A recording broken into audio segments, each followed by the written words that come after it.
Kir'Shara, The Lost Writings, Introduction. Never mind his analects.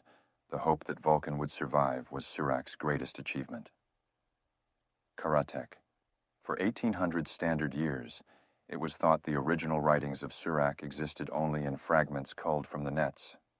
Not long after his death, Surak's original writings disappeared, presumed destroyed by those, like the T-Vikram warlords, who opposed his appeals for peace and Kathia reforms. But in the eyes of many Vulcans of the younger generations, Surak grew to become a legend, and his words offered hope in a world ravaged by war. When Surak obtained a following on the nets, his writings were posted as a series of musings and social commentary, much like a blog today. Whether the power surge that destroyed the online files containing Surak's works was vandalism or an accident, we'll never know. If it was deliberate, the act was carefully concealed in one of the strongest sandfire storms ever to rock Shikar. Redundant backup systems were in place, but even those failed.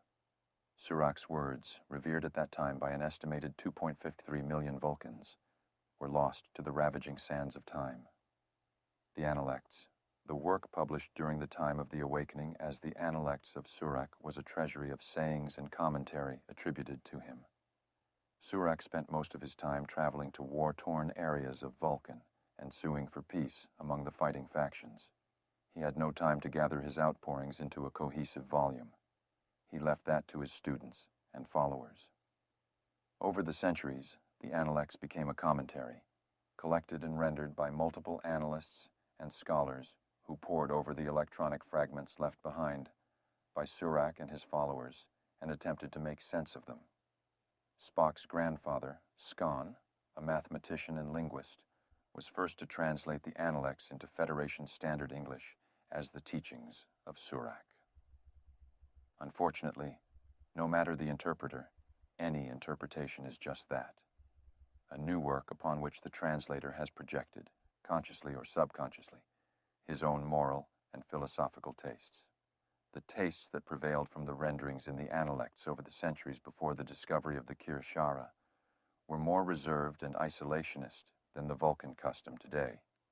Emotions were to be purged and replaced with logic, but that's not what Surak originally taught, as you'll see. The Cyrenites. It wasn't until 2154 that the Kir'Shara was found by the Cyrenites, a Vulcan splinter group who practiced mind melding and believed Surak's writings had been misinterpreted for 1800 years. The group formed around Sirin, a Kalinar master and archaeologist, bent on finding Surak's original writings. Logic brought Sirin to the Takarath sanctuary, founded by Toklas, who was one of Surak's first students and one of the first Kalinar masters. Sirin believed Surak had been entombed in secrecy by his students to protect their master's beloved Katra, along with the unidentified mummified remains of over 100 Vulcan masters and monks, including Toklas. Deep within the Takarath sanctuary in 2137, Sirin achieved a breakthrough when he located the Katric Ark of Surak, long missing from Mount Selea. Before returning the vessel to the priests of Selea, he melded with Surak's Katra in the hope of learning, from the mind of the author, where the original writings might be found.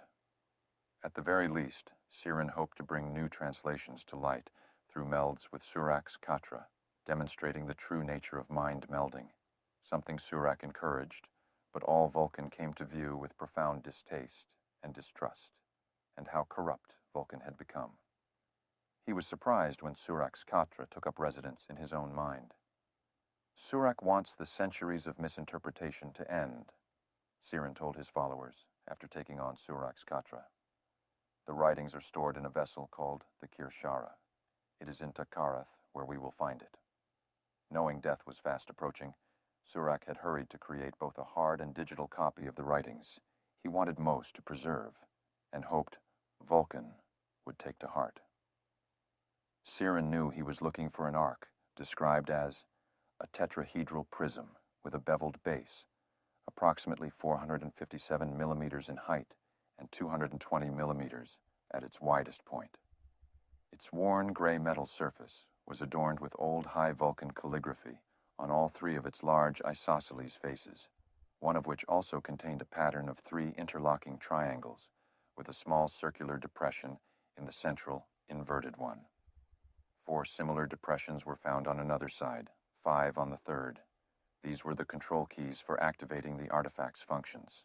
The primary activation sequence would trigger the holographic circuitry within, projecting a ring of blood-green text into the air above the artifact, with translations into other leading Vulcan languages of the time appearing in overlapping rings of other colors.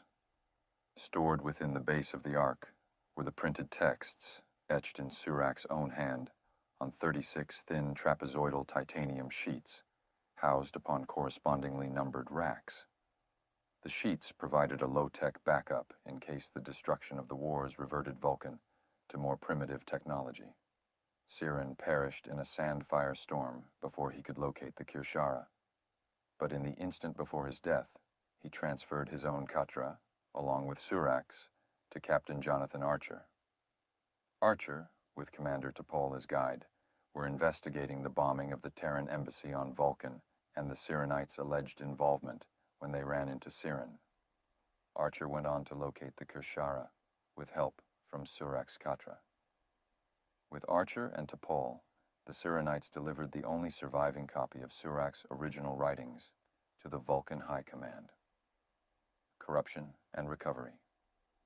The discovery of the Kir'Shara in 2154 sparked a philosophical and cultural reformation across Vulcan and toppled the Vulcan High Command, then under the corrupt leadership of Administrator Vilas. Sirenite activist T'Pau became a high-ranking minister in the reformed Vulcan government. In a secure and climate-controlled study vault at the Vulcan Science Academy Museum, Skan undertook the effort to translate the Kir'Shara into English. The endeavor proved to be a challenge. I have encountered certain difficulties interpreting Surak's concepts and expressions, he told his colleagues once, into as emotive a language as English. This was an issue I faced in my earlier translation of the Analects, but since the Kir'Shara represents Surak's own words rather than secondary accounts thereof, it calls for exceptional care. The challenge proved even more difficult when the Kir'Shara was stolen in 2165 and replaced by a forgery by the ousted Vilas. The forged sections made it appear that Vilas's corrupt views of Scythia had originally been Surak's, and therefore the Reformation under the Sirenites did not reflect the original writings of Surak after all. But, once again, thanks to Archer and crew, the true Kir'Shara was recovered. Skan's linguistic work continued, and the reformed views held sway. Skan's friend Sorel was heard to comment, "Even with the most committed effort, I fear such a translation of the Kir'Shara will be a rough approximation at best. Useful for introducing the general population of various worlds to the ideas expressed in the works, perhaps. But the full power and magnificence of Surak's wisdom can only be experienced in the original Old High Vulcan." An overly romantic interpretation, Skan said. It is merely a matter of understanding the historical context. The Kir'Shara is a product of its time and place, as is any piece of our history. The Kir'Shara, as translated by Skan, is offered here in Federation Standard English, with links to the Old High Vulcan, also known as Traditional Gallic Vulcan. Each chapter covers an ogialach, or philosophical thread, begins with a kohelan, or meditation on the subject, and concludes with naf, or Surak's summarizing thoughts. The writings are, to this day, presented in analytical form, divided into 3 volumes, along with Surak's original writings, information about Vulcan culture, language, and history at the time of the awakening, when Surak waged for peace on Vulcan, can also be found here to aid understanding and, hopefully, inspire a new awakening among today's readers.